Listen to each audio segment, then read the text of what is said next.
to see how you are feeling today. How are you doing today? I wanted to say thank you for the times that you do post, the times that you do check in, because that makes my heart glad, just to see where you are and to also position you on how to help yourself out in managing and coping, managing your feelings, managing your thoughts, managing your behaviors during this time. So just want to check in. Y'all can put in the comment section for whatever reason. I'm trying to see how I can look at the comments because it seems like I never can. So I'm going to log in on my computer so I can see your comments. So please put in the comment section for me. How are you feeling today? One word that would describe how you're feeling. Let me know. And how are you starting your day off this day? Like, how are you starting off your day? Are you starting your day off grabbing to your phone to check in on what's going on social media? Are you getting up with an attitude of a winner or an attitude of gratitude? How are you starting your day off today? But all I want you to do right now is to put one word in the comment section for me. Let me know, how are you feeling today? How are you feeling? Because I make it a point to check in. I want to make it a point to really support you with my skill set. I really want to make sure that I do my part or my due diligence in supporting you during this time. So put it in the comment section for me. How are you feeling this morning or this afternoon or this evening? How are you feeling? Let's see it. I have yet to see one person. Now I see that we haven't posted yet. Put in the comment section for me. How are you feeling this morning? I really want to check in and to see how you're feeling.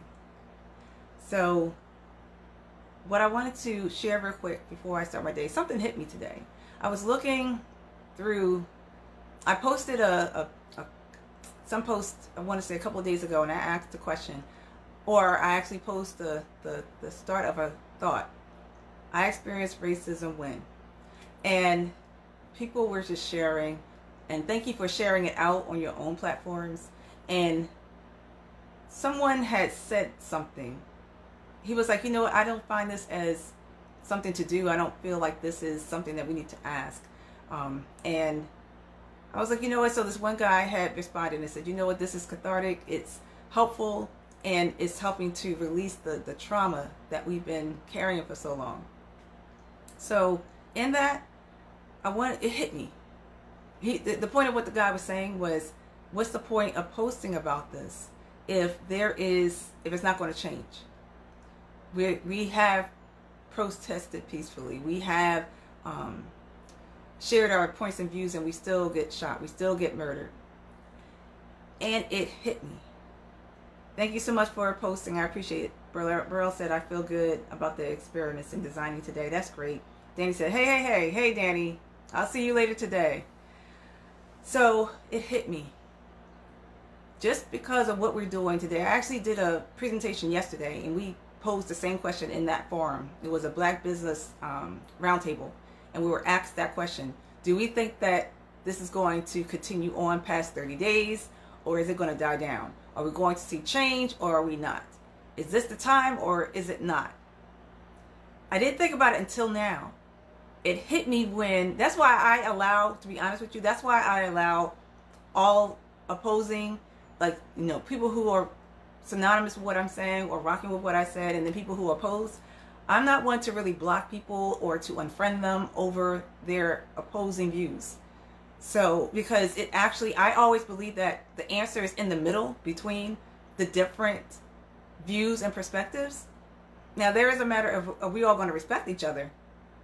And I will clap back, right, Danny?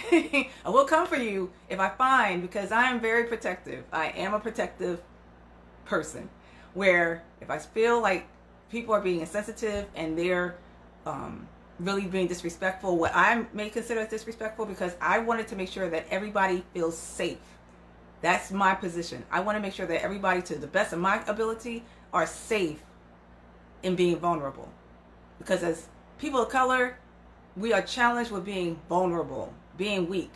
You know, we don't want to be weak. We don't want to be vulnerable, because we don't want anyone to take advantage of us. So, and we feel like we've been taken advantage enough. So, that said, there isn't a problem with people opposing for this reason. When someone opposed what I posted about the racism part and they didn't see what was the point, or people sharing their experiences, there are people who have been carrying the hurt and the pain since they were a kid of experiencing racism for like 50, 60 years. And they had admitted that this was the first time that they actually shared it, and they were getting emotional. We don't have to block emotions any further. We know how to do that for so long. Pressing through in the name of resilience, pressing through in the name of our family, our ancestors.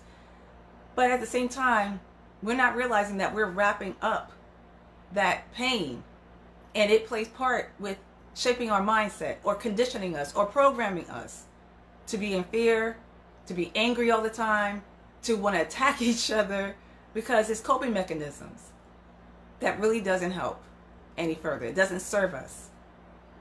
Protest is for a reason. Protesting is to disrupt the pattern. Protest is to say that, you know what, we don't like these ways anymore.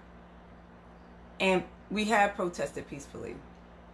How we forget how some years ago when Colin Kaepernick took the knee, but people were more focused on the policies and rules and standards because it didn't apply the means of the protest. They were cool and comfortable. You know, the ones who were protesting against the protest, the peaceful protest, they weren't in our shoes. So I just say that to say a few things. It's okay to not be okay. I've been saying that for a minute. It's okay to not be okay. It is okay to speak your mind and to express yourself so that you can now get the healing that you need. Healing cannot come unless you release it, unless you exchange that pain for peace. You don't have to use that as a coping mechanism to keep being angry and frustrated and upset. That doesn't have to be our lives. We actually can have peace. And that's when it hit me, everybody. First of all, put in the comment section, how are you feeling today?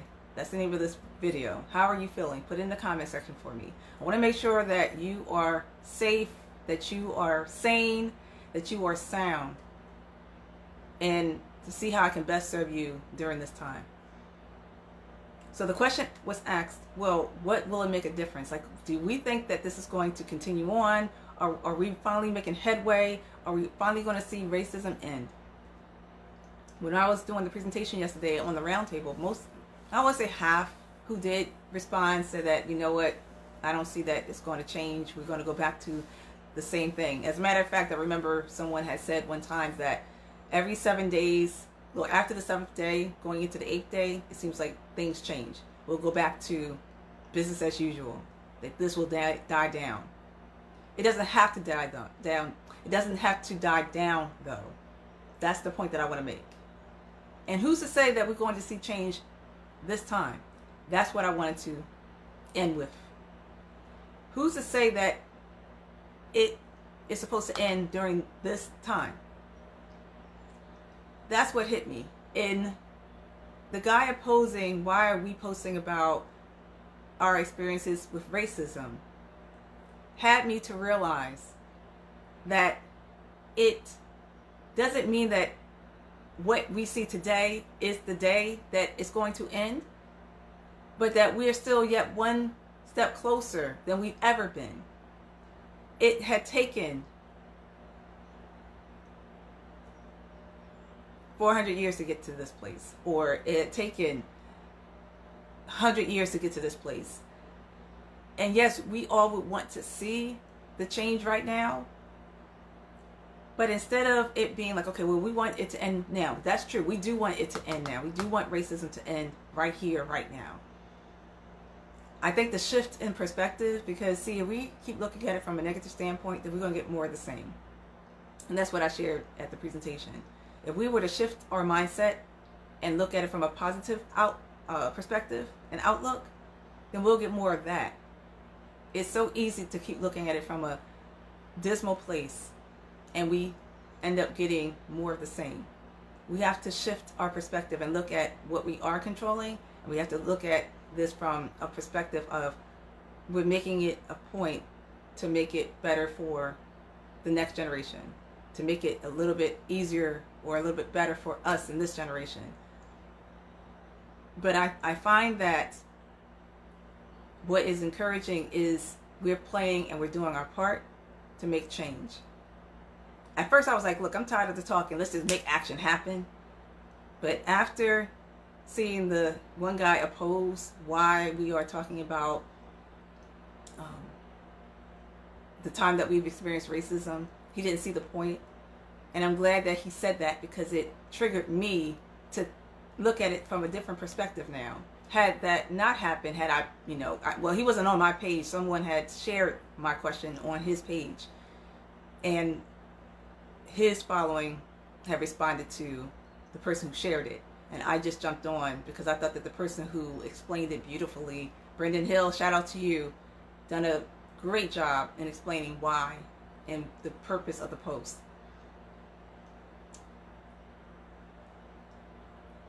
I guess I'm just saying, if you're at a place where you're like, you know what, I'm tired of, you can do what you feel is best for you, for your mental health, for your mental wellness. But sometimes difference in opinions plays part for a reason. Like we should have someone kind of like challenging our thinking and jarring our thinking to the point of it opens up a new door or a new inspiration or a new thought to see things differently for the sake of our peace, for the sake of now doing things in a different way or different perspective, a different reaction, a different thought, a different method, a different strategy, instead of doing the same thing and expecting different results. It really hit me that perhaps if we do not see the change that we want to see during our lifetime, that we did still play part for the next to have a brighter future. I tell you the truth, I was so happy. I honestly am proud of the Gen Zers that were protesting. While this Gen Xer sitting in the comforts of my home watching them raise Cain out there. I really am proud. And it hit me then. I said, you know what? They're not having it. They're not having it when they become my age. They're not having it. They're raising their voices now. So I am hopeful. I don't know about you. You can put it in the comment section for me. I'm hopeful that what we're doing, what we're seeing right now, plays yet another part. If it doesn't end in our lifetime, it will end. I do not know the Bible verse, and that's why I didn't want to quote scripture. Some y'all Bible scholars out there, y'all gonna have to help me. But something along the lines of, I think this is in the Old Testament, where it's like 4 to 7 generations or something like that, where I know that I'm all about legacy. I'm big on legacy building, and whatever I'm doing, I want to make sure that it's well for the 4 to 7 generations ahead of me.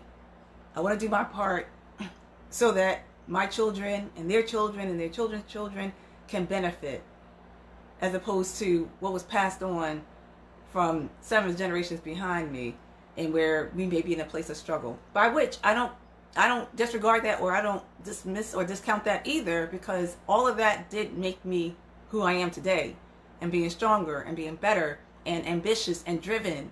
So we just don't have to discount what we're doing.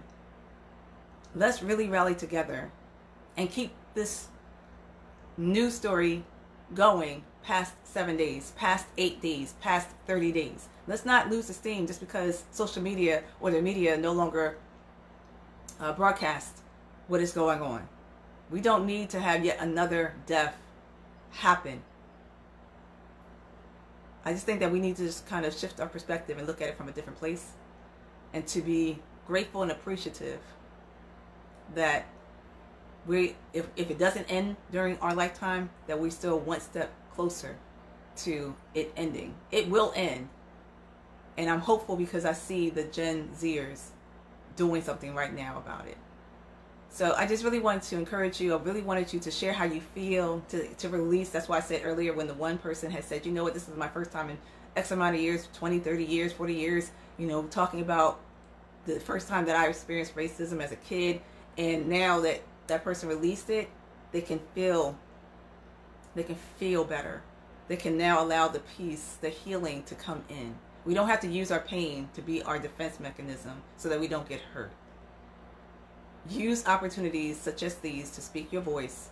Please do not compare yourself to other people feeling like, well, I don't know what to do. I don't know how to contribute. I can't contribute like Dr. Sarah or others. You can contribute where you are and what you are doing. Whether that means that you are teaching your children about racism and how it's wrong and how it's about having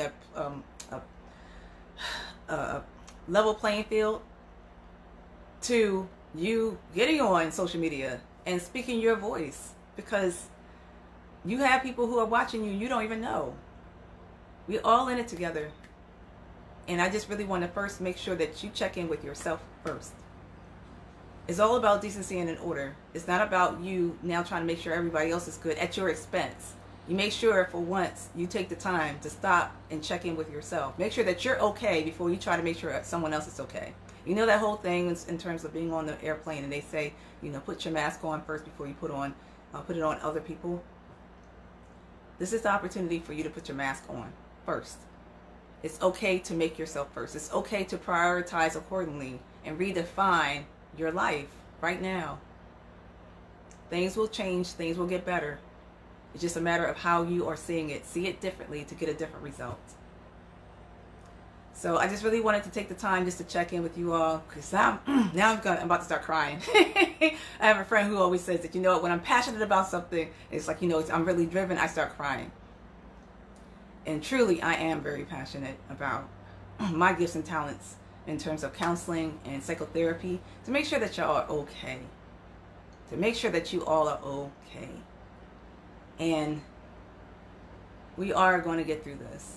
Isn't that right, Minister Marsha? Pastor Marsha? Good morning to you.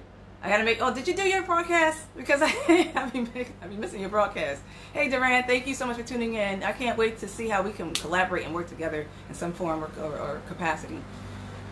But everybody,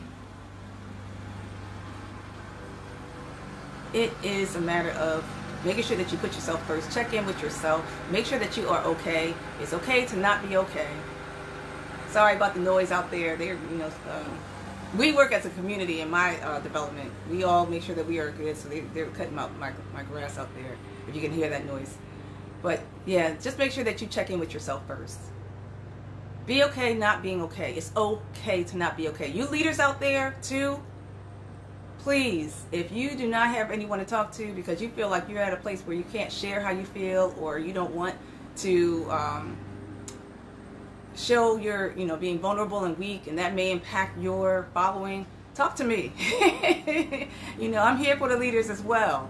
You need a platform and a place. If you don't have that already, we have to be there for one another. So the decency and order part, first and foremost, check in with yourself. Make sure that you're okay. If you're not okay, be honest with yourself. If you're not okay, you're not okay. Next, look at this from a different perspective. Look at what you are doing. Do not compare yourself to other people and what they're doing. Look at what you are doing. Look at what you are controlling versus what you cannot control. Look at what you are controlling. And finally, it will get better. If we don't make it happen in this lifetime, then it will actually happen. So don't get upset and get discouraged if we don't see it in our lifetime. Duran said, she's not having it as a millennial. I hear that. The millennials, the Gen Zers, I'm very hopeful. I am hopeful that it is going to end. If it doesn't end here, it's going to end in one of those generations, because they already showing that they're not having it. But please make sure that you're okay first before you start putting on the mask on everyone else. It's okay. So that's all I have. I'll just keep repeating myself, and I'll probably start crying, which is not a problem. I always say that, then I try, to hold back the tears. I really, really, that's the thing too. What is not just your passion, but what are your gifts and talents? You have them. You have gifts and talents, so use them accordingly. Use them accordingly. That's what you can do. That's how you can contribute to this cause, to this fight. Let us not let this die down. Let us not let this die down 7 days later, 30 days later, just because social media stopped posting and all that. Let us not let it die down. Let's keep going until we see it through to the very end. Okay, the race is not given to the strong or to whoever. I see Anitra. Can you know, if y'all know the Bible verse of that, you know, but it's he who endureth until the end. Let's endure to the end. Okay, it's not given to the swift or to the strong, but he who endureth to the end. Let's see this thing through together to the end. All right, so look, everybody, y'all have a great, blessed day on purpose. I'm watching y'all. I'm checking in on y'all. How are you feeling? It's okay to not be okay. Have your moment. Someone asked that. They said, well, how long is it okay to not be okay? If it starts to become an issue 2 weeks or 30 days, between that two time frames, if you feel like you're still not okay between 2 weeks and 30 days, then check me out. Reach out to me. Come see me for counseling. It's okay to get mental health counseling. It's okay. It's okay. It's okay to receive mental health counseling. But if you find yourself still still feeling not okay 2 weeks or more, it's time to see me. Okay? So I will gladly put my website in the box, comment section. But you make sure that you allow the space to be okay. All right. Peace and blessings. Much love to you all. I'm here and at your service. Y'all have a great day.